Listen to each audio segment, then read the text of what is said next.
नाज़रीन हाणे रुकंदासीं चकचो चकवासी taxi driver नियाज़ अहमद सेठार कंदकोट मां अगवा थी वियो आहे। वारिसनि जो चवणु आहे त नौजवान खे कंदकोट घुराए अगवा कयो वियो आहे। धाड़ियलनि नियाज़ जी बाज़ियाबी लाइ 50 लख रुपया भोंग तलब कयो आहे।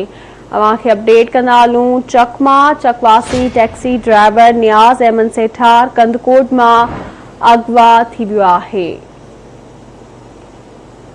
नौजवान के कंदकोट घुराए अगवा कयो वियो आहे। वारिसनि जो चवणु आहे त धाड़ियलनि नियाज़ जी बाज़ियाबी लाइ 50 लख रुपया भोंग तलब कयो आहे।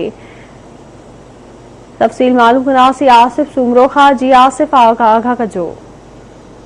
जी बिल्कुल, मां तव्हांखे ॿुधाईंदो हलां त चकवासी टैक्सी ड्राइवर नियाज़ अहमद सेठार खे कंदकोट वेझो नामालूम हथियार बंद अगवा करे खणी विया आहिनि।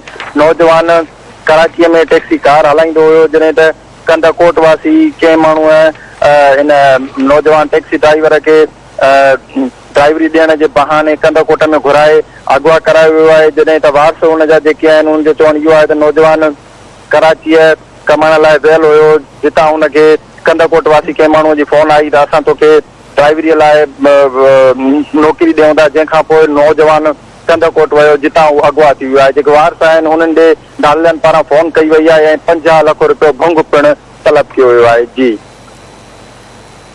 महिरबानी जी अपडेट करण लाइ।